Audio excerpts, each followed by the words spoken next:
That's a lot. I love that be unpacking Drake albums. Let me unpack this. No. There's a lot of lines that I did not catch the first, second, or third time. Are we experiencing Jim Crow 2.0? I mean, I do think we're on the pace for civil war. Like, I do think the country is hella divided, and we're on the pace to duke it out at some point. Mm-hmm. Scenes of chaos have unfolded around the world after the release of a limited edition Swatch watch. Who the is carrying around a pocket watch in 2026? I wouldn't say what DJ Academics or Vlad, mainly Academics, I wouldn't say what he does adds any value to anything.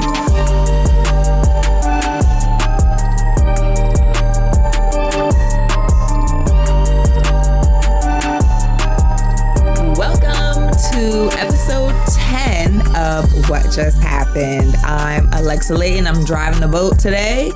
And I'm accompanied by my lovely cast members. Go ahead and introduce yourselves. Langston. Supposed to describe myself or this? You can just say your name. My name is Langston. Here you go.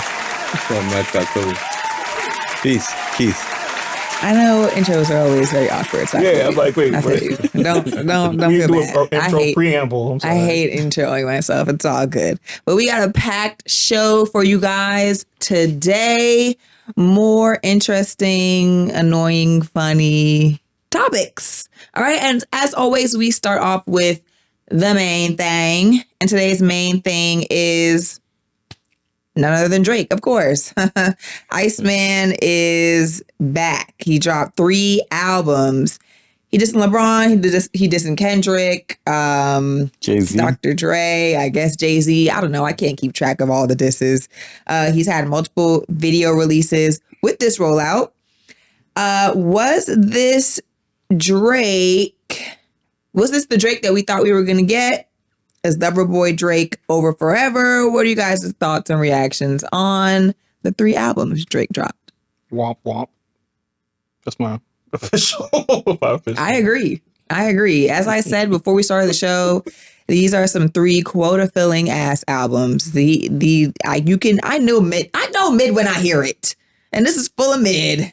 All 3 of them. Some shit. He's just trying to get out that deal. That's all he talks about is get out his deal. The song "Free." He just want to be free. Let him go. Like, he's done now. Okay, we get it, Drake. You dropped the 3 albums. Your contract done. Thank you. Can you get back to making good music? Because these 3 albums was garbage to me. I like the albums, particularly Iceman. I think that on Iceman, he, said a lot of things, directed at people that were very obvious. But also, I just thought that the songs were good. The beats were good. I thought the songs were good. I think the other 2 concept albums, Habibti and Maid of Honor, like those sound like, projects in development. But the actual Iceman album, I like it. Yeah, I mean, I have to say the same. I did like the Iceman album. I didn't really love the other 2 albums, though. Okay. I just felt like you said, they might have been underdeveloped. I think he could have worked on them a little bit more. But Iceman, I thought was strong. I think he said a lot of things. He addressed a lot of things. And I think a question you said is like, what were we expecting from him? I didn't really know what to expect, to be honest. I think he had a heavy last 2 years, so I think he wanted to say a lot. I think he did. And I'm still kind of unpacking a lot of it, but ultimately I thought it was good. Unpacking. I love That's a lot. I love that be unpacking Drake albums. Let me unpack this. No. There's a lot of lines that I did not catch the first, second, or third time. Nah, it is. I mean, of course. Drake is a lyricist. I'm not on Drake and trying to say he's like a bad rapper. We all know Aiden Ross with streams before Aiden Ross had streams. I mean, these are some the Khaled line for me is like chef. Like that's He's even the YMCA line I thought was clever. You know what I'm saying? I just think it's just really clever ways to say things where it's just like, oh, okay, cool. You know what I'm saying? Yeah. When you put it together as village people, like that's his village. Like it makes sense if you once you kind of unpack it. You know I'm not denying the fact that Drake is a good lyricist.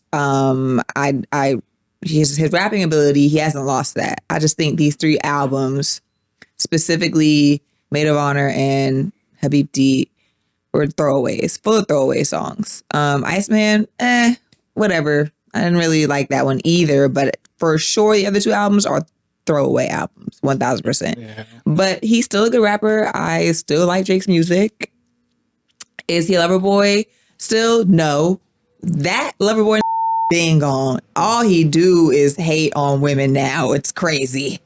What happened to, he used to make songs for the girls, for the strippers. He used to make girl music. He still got, what's the record that's like an ode to Mac Dre on this? There's a something for something. Yeah, he's still making those records. It's not the same though. And did you watch the videos?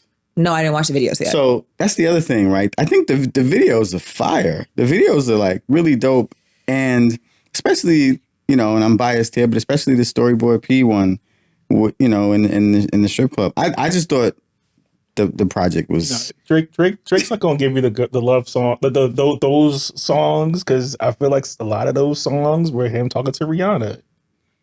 And, but even the Bria's interludes, like Marvin's Room and stuff like that. Yeah, that's long gone. He's not doing that. He don't like women like that no more. Not saying that he's gay. I'm just saying, he doesn't. Red pill. Doesn't. Yes, very red pill now. I just feel like a lot of those songs. He was in a different part of his life. Like I think he's for sure. He's a damn near billionaire. You know what I'm saying? Like he is. How dystopian is that? You lose love when you become a billionaire. He's the prize, right? He's the catch. Literally, that's all he says.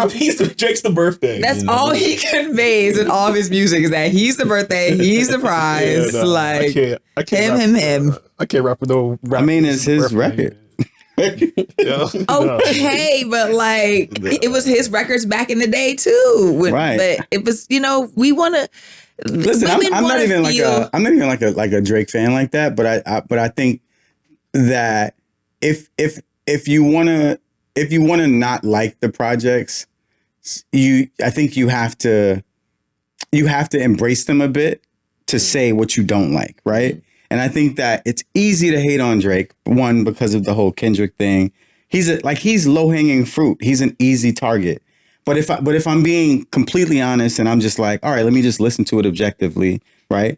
I'm like, oh, like these are clever lines. These are good beats. Like it's, and I can't deny that, and I think it's important to maintain that, at least for me. Like when I'm listening to it, I'm like, Drake may not be my type of person, but when I listen to the record, I'm like, oh, but the record sounds good. Just to get as close to objectivity as possible. Yes. I feel you on that because, if I'm looking at the makeup of the whole project, the rollout, and even just sometimes, even the titles of the tracks, I think is super interesting, right?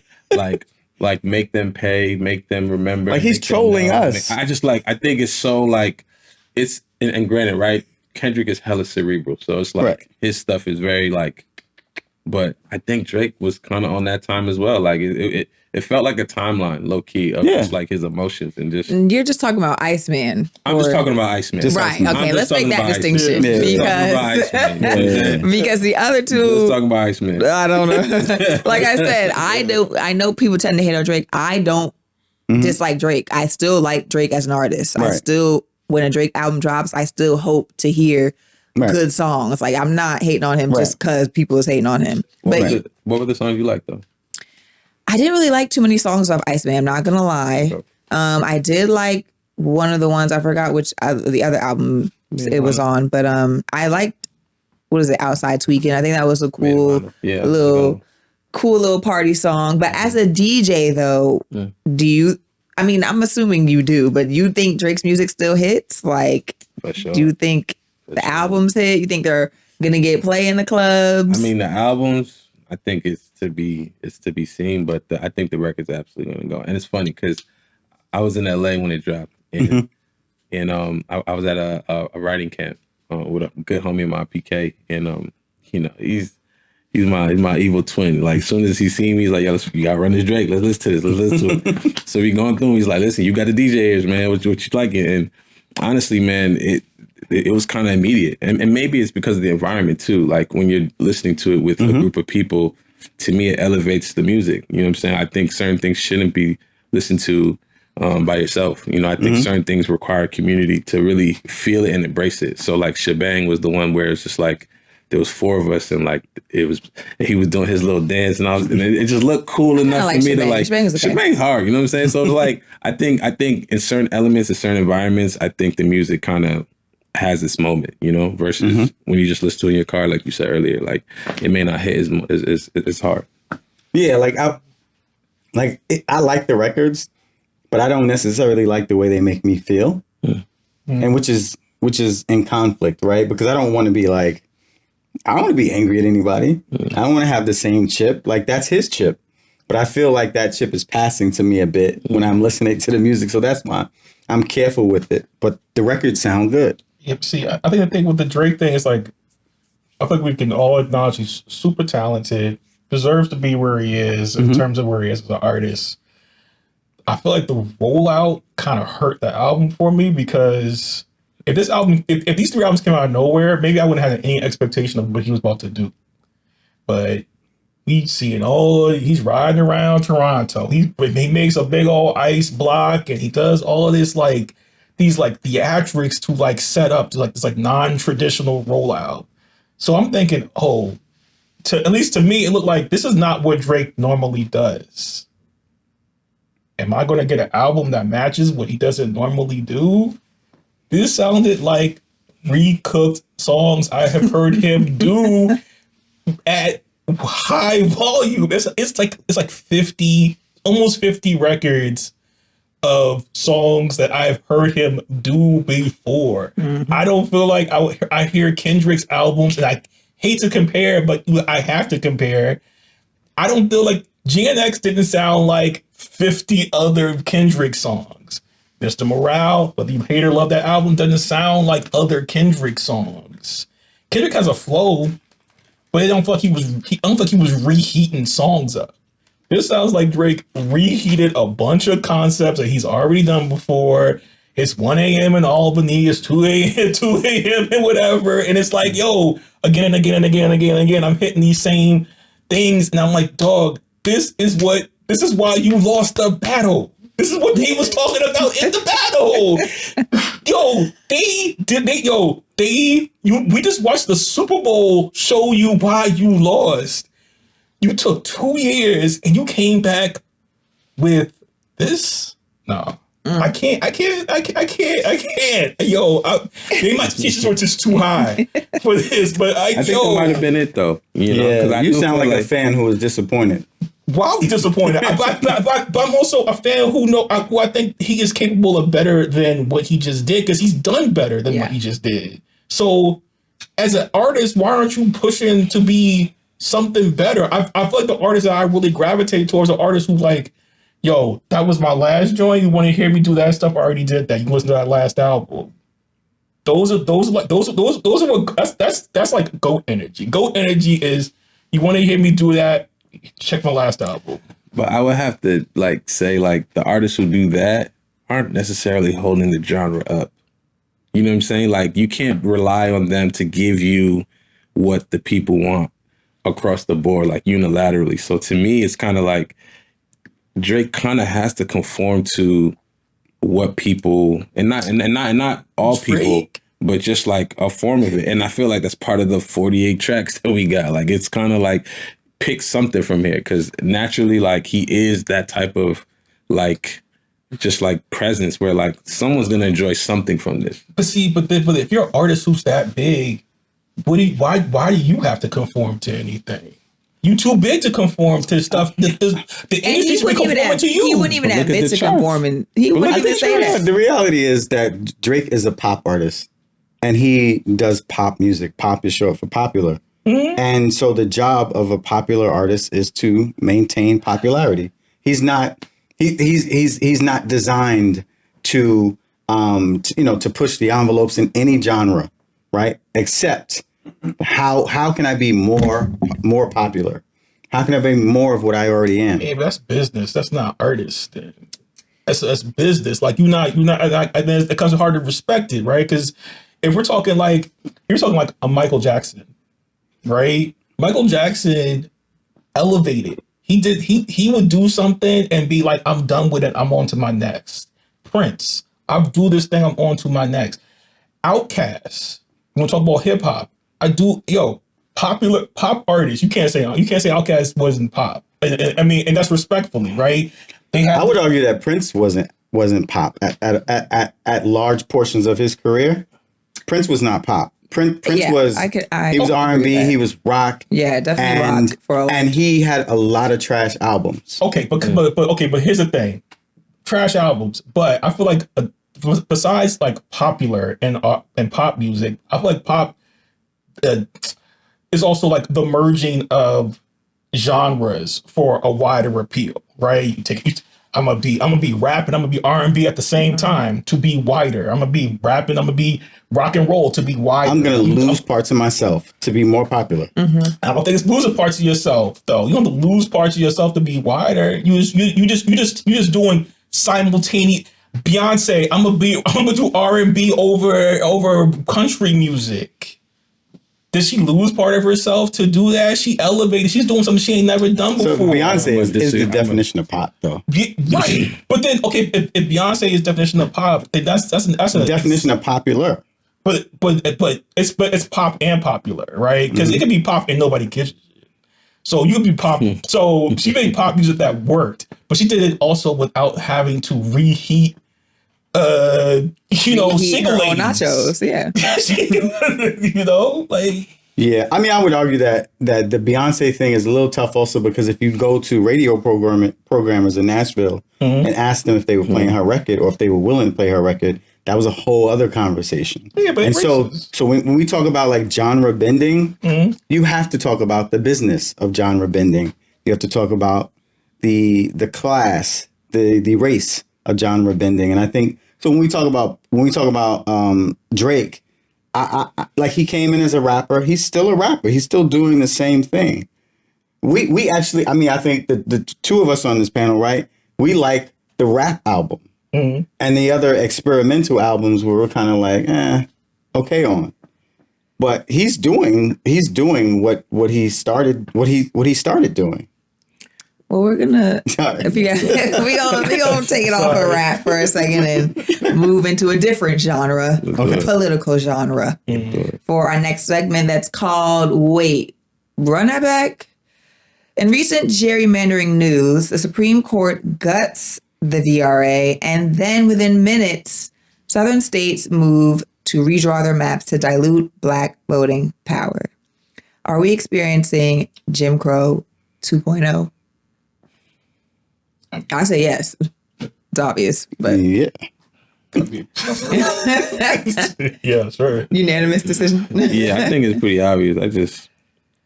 I don't know. I think it's complex, especially just in the times we're in now with the ideologies we all kind of like surround ourselves with now. Like for that to actually happen, I do think we're on the pace for civil war. Like I do think the country is hella divided, and we're on the pace to duke it out at some point. But Jim Crow Part 2, I don't know if we're gonna get there. I think we're just gonna go to war at that point. It's not even gonna be a discussion. I think it's a slippery question in the sense that I don't know that we ever left Jim Crow. Yeah. Right. And so Jim Crow 2.0, sure, like or it's just what America is. America is an experiment in white nationalism, white supremacist nationalism. That's what it always was. That's how it was founded. So whenever you see a population of people on the come up, the idea is to get back to the experiment. That's what the roots and foundation of this place is. I don't know that we're ever going to have a civil war, though, just because what America and what capitalism has so brilliantly done is it's made us complacent. There is a sense of apathy here that is probably our bigger enemy. Like, stupid or ignorant white people doing stupid, ignorant white people stuff. That's not going anywhere. But our apathy, right, seems to be growing, right? The number of Black people that are now caping for, or you say glazing, these Republican or right-wing politicians, or the seemingly now woke but right-wing, racist people like Marjorie Taylor Greene, Joe Rogan, like it's all getting mixy, and I think that that's also aiding in the apathy. And so now, and then you have this like population or generation of Black people who see themselves approaching a seat at the table, and they value that seat at the table, or they value that process of getting to the table more than they value liberation. And that's the thing about, like, you know what you have in America. You have choices, and you have the choice to be free or rich. They're not the same thing, right? And I think that that's what we're struggling with. We're doomed. I don't mean to like come off as like doom and gloom, blah, blah, but we're doomed. We don't have any Black leaders. So Civil War, who's going to lead us in the Civil War, and what are we going to gain from it? What are we going to come out on the other side with after Civil War? Nothing, because we don't have anybody leading the way. We don't have Martin Luther King's and Malcolm X's anymore to educate the Black community and basically reinstall and reprogram our brains to understand, hey, we've clearly forgotten the mission. We've forgotten the steps that we need to be taking to ensure our progression. And I would push back on that. I think we do have Black leaders. I think that we have a much more developed and technical COINTELPRO program in place in America. And so the people that are leading, many of these causes, we don't know about them because they get lost in the algorithm. The people whose voices should be amplified are not being amplified. Instead, the voices that are amplified are entertainment voices, right? Exactly. They are the sports players. They are the rappers, the singers, the what do you call them? Reality TV show celebrities. So celebrity has a higher value mark in American culture than information and education.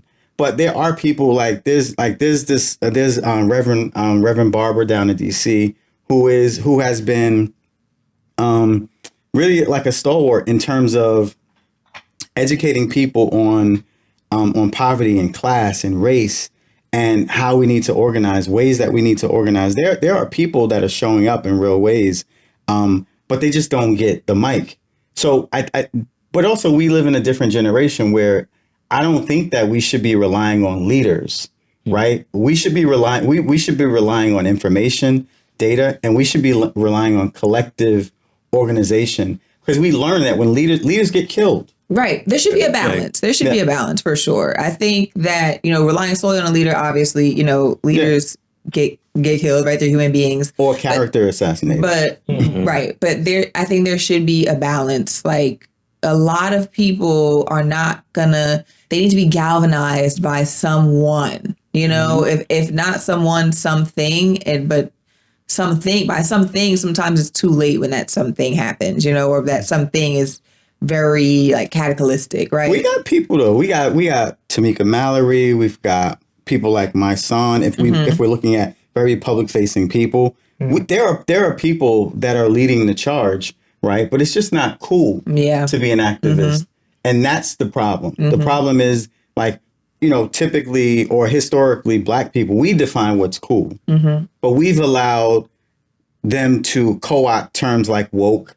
We've allowed them to like steal the thunder from every movement. There's been movements every 5 to 10 years here, right? Whether it was Black Lives Matter. Before that, it was the Wall Street. Occupy Wall Street. Like, there's been, but they always get co-opted because there's a very strategic and intentional like COINTELPRO program in place. Yeah. I mean, I feel also like the Black Lives Matter, Occupy Wall Street. I feel like those movements also had the issue of not having like sharp like directives of like, we need these things, and that's what this is about, right? Because like I feel like what happens was some of the stuff is like, yo, like you're talking about, like, let's say like defund the police, was like a big thing where everyone kind of misconstrued like what does that even mean, right? I feel like the things were like if we could look back at like say like a Malcolm X or a Martin Luther King or like different like historical sort of people who were assassinated, they had a list of things. Yes, we need steps. It is this. It is nothing else but this. We are asking for this, right? Now it kind of turns into these like gatherings, like the protests don't feel like they're necessarily like we're just protesting. Let me ask you something though. In response to that, do you think that there's a problem with police? Oh, for sure. Do you think that there's a problem with race in society? Yeah. So then what we've allowed them to reframe the problem as us. Because what you just did is you just framed the problem as we gather wrong, or we do this wrong, we do this wrong. The problem is not us, right? And I think that it's very important for as we approach these conversations to make sure that we frame the problem as them. And if we frame the problem as them, then we will base our conversation in, okay, so we need to do this thing. Here's a 10-point plan, right? And provide that. And that's what I'm saying. Yeah. There are people doing that, but it's the algorithm, just plays with us. Sorry. I was going to say the one thing, and just to your point about the steps, there's a book by this doctor named Dr. Claude Anderson. The Power Economics. Like to me, those are the steps. You know what I'm saying? Like he lays it out perfectly about how we need to take our community. And you literally like took the words from me about just leaders and like having that one person to kind of guide us. Like I do feel like that is the quickest way to kill any type of movement is to, shoot for the head and then the body will fall kind of thing. So in my mind, it's about community. It's about building up the community. And I mean, obviously we've seen what they did with Redwood and Tulsa, like we've seen what they can do, but that is to me the move. Like you have to build your community and keep it tight. You know what I'm saying? Police should be of your community. Your bank should be of your community. Your grocery store. Everything needs to be that. You see, like the Chinese community, Chinatown. They have them everywhere. You can't even feel comfortable moving around their cities. I mean, they streets because you don't really know how to move. You know what I'm saying? Do y'all believe that integration was the worst thing to happen to Black people after slavery? Oh God. I don't think integration was the worst thing that happened to slavery. I think slavery was the worst thing. After slavery. Oh, after slavery. Yes, after slavery.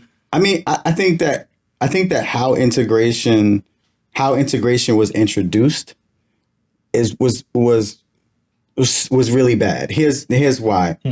You had like Black communities with qualified, just really talented teachers and principals and administrators that were, in charge of our children. Our children spent 8 hours a day with people that loved them, that saw them, that heard them, that valued them, right? And then what you did is you said, but you guys have to go to that school now, and you have to spend 8 to 10 hours a day with people that hate you, right? And you pick up social cues from these people, right? And you start developing the characteristics of these people.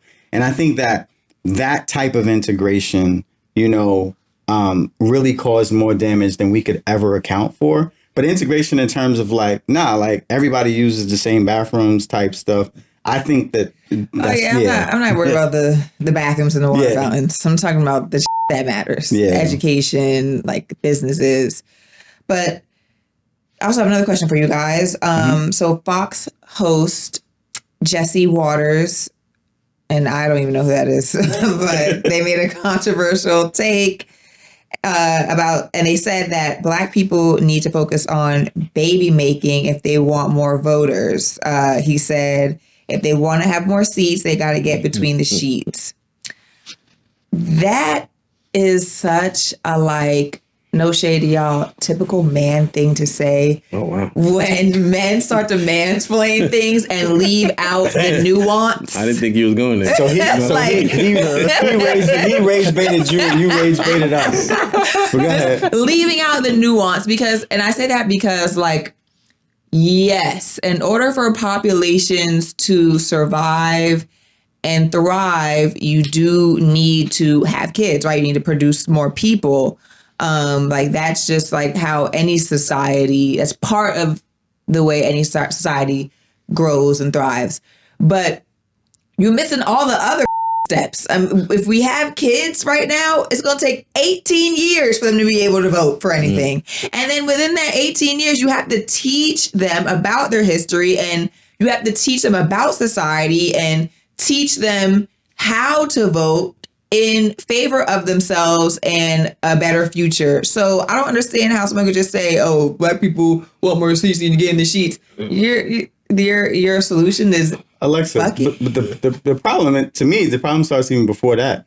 The idea that the way that you earn political power is by you're gonna directly attach my ability to have political power to my sex or my sexual activities. I think that the whole premise is just offensive. Yeah. I don't even know if I could even engage. Yeah. It's just a very low hanging fruit type comment to say. It's like it's just rage bait. You know what I'm saying? Like it's like if you have more kids, maybe white folks will behave.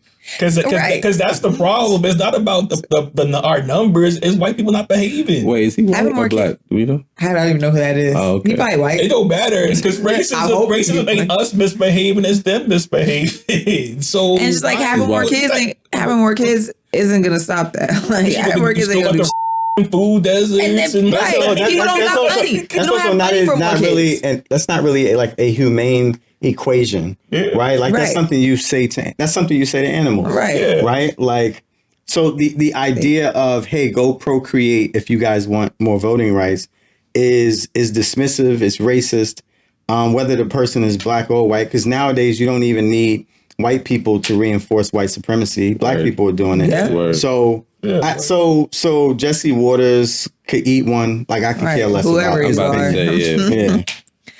Sound like a nerd. All right, next up is, what did I miss? Audemars, Piguet, and Swatch announced a surprise collaboration, blending AP's iconic royal oak design language with Swatch's mass market accessibility. So the lines for this have been crazy, with people lining up a week in advance for these damn watches. But it's a pocket watch. It's a pocket watch only? They only make pocket watches? It's a pocket watch. Watch collectors are split. Some see it as a genius cultural marketing plan that expands AP's relevance, while others feel it risks diluting the exclusivity of the Royal Oak brand. Several rappers have spoken out about this, including Future and DDG, who called this a Ferrari Civic. I think everyone needs a box of Krispy Kremes for glazing this hard. Yeah. Y'all are glazing a pocket watch. I thought it was the actual watch. And even if it is an actual watch, you're still glazing. But a pocket watch? Who the fuck is carrying around a pocket watch in 2026? You wouldn't even know. But also, AP Swatch sounds weird. Yeah. And honestly, like, this is going to sound funny, but I probably would value a Swatch more, just because the point of an AP, I don't care. Watch aficionados come at me, right? But the point of an AP really is just to show that you can afford one. That's it. Like, who needs to know the time that bad? Because my phone got it. Yeah. The alarm clock got it. My computer got it. Right. But the thing is, that's exactly what it is. Like when the rappers talk about, oh, this is the, you just proved to us that you don't give a about the watch. You give a about being above everybody else. You want to feel better, like you're better than everyone. Because now that these people have this AP Swatch, you're mad. It was never about the watch or the craftsmanship or you're genuinely into it. It's about how you're my elite status now, letting all these peons get an AP. You put $100,000 into a watch because now it's an item that will appreciate with time. If that brand starts diluting itself because it's doing money grabs, I feel like they're looking at that watch like, well, wait, is this watch going to appreciate with time because they now doing this? I feel like it's all kind of goofy, but it's and like you're doing this as we go heavy into a recession. into a recession. That's what I'm saying. People And are it's just fighting like for these things. this is what these It's also important. It's also important to. It also is a point or a highlight of financial illiteracy. Yeah. Because when, like, if you understand what it means to value invest, then you value invest in the intrinsic value of something. Yeah. Right.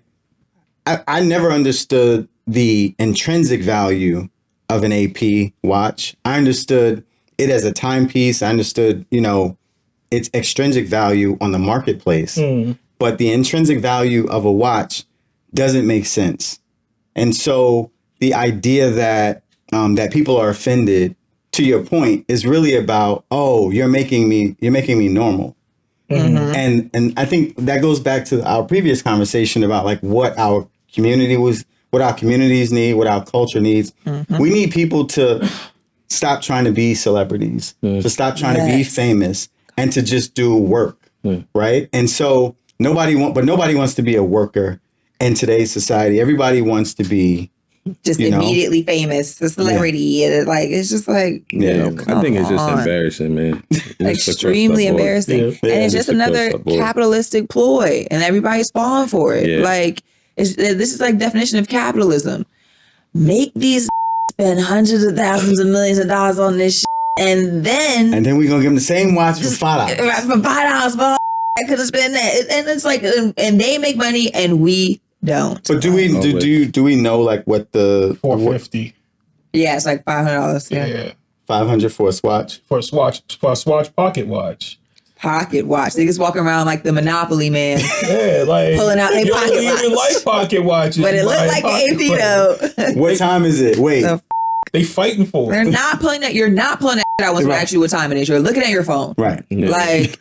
And I know some of it's like for resale value, right? So it's like, okay, cool. Like it's not gonna have no resale value. That's just the labubu of watches. It's for real. It's mass market. There's no resale. It's still embarrassing, nonetheless. It's gonna resell for maybe a year. Yeah, and maybe for like $50 premium. Like no crazy premium. Like, bro, labubus. Who's talking about labubus now? I used to watch girls be like, "Oh, my labubu dealer just got me these labubus." I swear to God, I went to dinner one time and just put out a cardboard box that had like 12 labubus in it, and they was looking at it. I'm like, haha, and I'm like, yeah, it's Beanie Babies all over. It's toys. We are living in a dystopian society. Yeah, I want to throw up. This is not a real place. What the fuck are y'all talking about? In 6 months, this is going to be in the landfill. And look, they're in the landfill. Nobody talks about them no more. They don't. Because I think the thing is, though, is like there are people who really collect stuff, and them things really do create value over time. And I feel like people see those people who do that and want to be like, oh, I should get into this. But it's like, but you don't really want to do this. You don't want to collect baseball cards like that until you see a baseball card sell for $20,000. And you're like, man, I should get baseball cards. And it's like, you don't give a fuck about this. Why are you doing this? You don't care about watches? Would you want to pay $450, $500 for a Swatch because you saw a complex? So let me ask you: is it digital or is it? No, it's a hand watch. Okay, and does it have the same, I guess, craftsmanship and technology? Aren't they like green and pink and blue? It probably has no TikTok. It's Jay-Z. And they look like rubber from the pictures I seen. They look like so green. AP's on TikTok either? Yeah. Okay. I think that's sidebar. I think that the no TikTok thing's a little bit misleading because if you put the watch up to your ear real close, you can hear it. My Rolex does make a noise. So I don't know where that came from. It makes a noise, and my shit ain't fake. It ain't fake because I googled it. One time well, it was a gift. I ain't buying it. Wait. Now it was a gift. It was a gift. I got better. I can buy better things to spend money on. I only know that because I was laying down once and I was like, this making noise. Hold on. The rappers told me it shouldn't make no noise. So I Googled it and I was like, actually, it do make a little faint noise. And I was like, oh, okay. Because I'm about to call that nigga up. Like, hey, bro, tried me with this fake ass. But anyways, that's neither here nor there. Timex. I'm going to jump in real quick, right? A couple things. One is, even though it's a Swatch, you can like get a band for it, right? So you can wear like a regular watch. They are reselling right now on StockX for like $2,500 for the people that were able to get them. Right? But if you're a watch aficionado, right, you're a collector, like maybe you should feel a way that, because the average AP is between 30 and 50. So lower end. And now this is diluting your investment. Right. I think there's a difference between you trying to be fly like me and you're not. Right. As opposed to this is supposed to be something exclusive. And AP is ran by black men. Correct. I think it's ran by. Is it black? Is it owned by a black man? It's not. It's not owned. It's but owned the gentleman by that's been in the forefront in charge. Oh, the CEO is black. Okay, moving on to who asked for this complex hip hop media ranking, and their top 3 is Vlad, Joe Budden, and DJ Academics. What do we make of this? Is it DJ Academics or just Academics? I think originally it's DJ Academics, and I think maybe he's dropped the DJ as of late. But hey, listen, man. Now you the complex guy? No, not at all. Not at all. I mean, I don't know what is media. You know what I'm saying? At this point, I just feel like they're popular. Right. They have really large audiences. You know what I'm saying? That they speak to. I can't say I'm in any of those 3. But, you know, at the same time, they do influence a large body of people. So, I mean, yeah, you know what I'm saying? I think, you know, I'm 37. So, like, I'm not old enough to have been around when, like, Flex and Angie was really doing their thing, but I'm not young enough to not know the influence and how media was like, you know, at least the status that they put like journalists and thought leaders in media. So, you know, to me, it's kind of like, I mean, sure, I think these lists are just made to just kind of like rile people up and get people like excited and talking. And, you know, at the end of the day, like it's all subjective anyway. So to me, it's like if that's who you look to as a source for music and content, and then, you know, for sure, then they're your number 1 or 2 or 3. Yeah, I mean, they're the biggest, you know, I think they're like the biggest voices, whether you like them or not. I mean, I don't see, who would you say was bigger than them? Yeah. Breakfast Club? I mean, bigger than Joe Budden? I mean, you could say Breakfast Club, but with like the backing of iHeart. Like Joe Budden is independent. DJ Vlad's independent. Honestly, I think the Joe Budden one is accurate.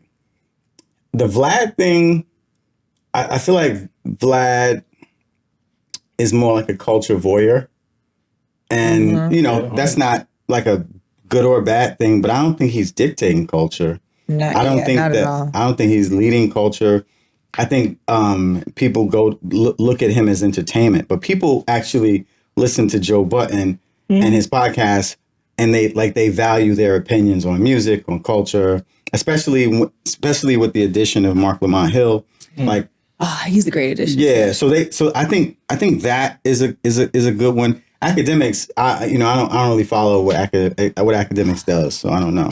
That's like a streaming. Is that like he's streaming? Yeah. Switch. I mean, I feel like Academics, and like I don't love Academics and Vlad what they do, but for what they do, it's like they're just. I mean, they're good at what they do, but that doesn't mean that what they do is actually valuable. I wouldn't say what DJ Academics or Vlad.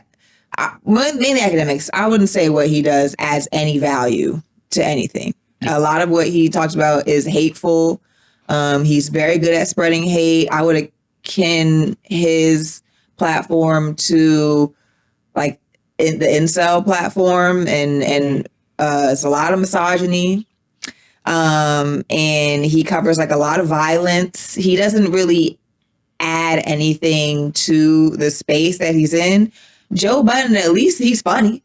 You know what I'm saying? At least he's curated a team of people that can provide nuanced perspectives.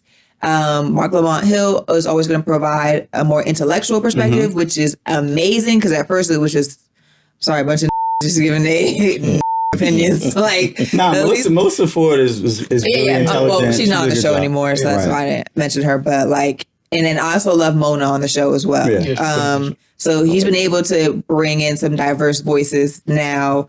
Vlad, he just does interviews. I wouldn't even know what that man looked like. He's never on the camera. He just does those just only interviews with people, which is like cool, you know, that at least he's providing. Who's the big crip that Vlad keeps interviewing now? Oh man, he's got wild tattoos on his face. But like Crip Mac. Crip Mac, is he talks like on hood, like he says that every 5 seconds. I think so. Anyway, that so like he has like Vlad puts people like that in front of us for like entertainment and shock value. Mm-hmm. But I don't know that Vlad is really informing anything else. Right. Yeah. Like it's just like he's creating content. But I think this list is also just like, isn't their demographic mostly men? Just convenient that this is all a list of 3 men. Like this is just, it's a men's magazine. Yeah. It's reflective of just kind of like, I wouldn't go as far as calling it manosphere, but it's just like a point of view from a male perspective, right? It's patriarchy. Yeah, it's just a patriarchal list of men in media. Like it doesn't really exemplify any female voices or voices of other. Yeah, because there's Angela Yee, there's other voices. That's good. Yeah. So, well, when they say top, is it just more so like the scale of like their audiences? Right. Or what's the metric? Yeah. Yeah, because like, you know, I think that's an indicator of like what validates this list too. I think they were saying like impact though, because I know the list is longer than 3. Like there was more people. Yeah. Well, it's hip hop media. So Hip-hop media. Impact. Hip hop media. All right. Any other points on this? No. Okay. Moving on. Let's get into the what just happened moment of the week. So Dr. Cheyenne Bryant has been receiving a lot of backlash for her lack of credentials as a licensed therapist. Is she a therapist? Is she a life coach? Isn't it about the results? Question for my immaculate panel. I feel like most people are talking to ChatGPT as their therapist, and that's not a doctor either. I mean, I was gonna say that. So on one hand, I think it is preposterous to call yourself a doctor and you do not have a PhD. I think that's disingenuous, and I think it also illegitimizes your practice and your credibility. On the other hand, if you don't have a PhD, just call yourself a life coach, or like, you know, she's good with the English language. Think of like another title that sounds cool. I think it's 2 things at play though. One, you don't need a PhD to be a licensed clinical therapist. I was gonna say that too. Yeah. And you don't really need a PhD to create results, right? Like there are plenty of people, this like just in like a lot of other industries. I'm not going to talk, we're going to leave like medical and those like industries out of here. But like there are people that do podcasts, that share information, that are really informed, that do the work and study topics to share that information with the general public. And they know what they're talking about. And then maybe they didn't go to school and get a PhD in that, like, or African-American studies or history or whatever. But that doesn't mean that they don't know what they're talking about. So I don't want to completely discredit Miss Cheyenne. I just feel like don't call yourself a doctor if you don't have the doctorate's degree. And it's okay. It's okay not to have a doctorate's degree. I've listened to her speak on numerous occasions on her podcast, other podcasts, and she makes a lot of valid points, and a lot of things that she says are really positive and can be really helpful. Here's why I would discredit her though. One, I have a Juris Doctorate, right? Mm-hmm. But I also have a doctorate, right? Mm-hmm. So I have the credentials. In certain settings, people call me Dr. White, right? That's I have a doctorate. But it's almost uncomfortable for me, right, to lead with that because my name is Keith, right? Like that's not the doctor title thing. It's a little too formal. It's not even that it's just too formal. What it is, it's just a title. Mm-hmm. But actually, the thing that actually qualifies me for the work is the work, the expertise, and the expertise. So as somebody who's a doctor who I went to school, I wrote a dissertation, and I was peer reviewed. I did the work, right. When I hear somebody call themselves or refer to themselves as a doctor, it's offensive because if you haven't done the work, if you haven't done a dissertation, or if you haven't done medical school, if you haven't done those things, right, then the title, it makes the title mean a lot less. And that's another reason why I don't run around saying, hi, I'm Dr. such and such. So I think that using the title doctor to qualify yourself in spaces when you don't have a doctorate is itself a disqualification, right? That's one thing. On the flip side of that, again, like I said earlier, you don't need a doctorate to practice, to be a licensed clinical therapist. That some of the best therapists that I know, don't have doctorates. They have the skill. They have a master's. They're licensed.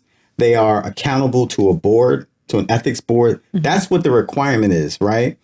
And if you are not subject to that level of accountability and continuing education in the field, then you're not qualified. And I think I think our conversations are so rooted in whether or not she's, all these other things. That's the distraction.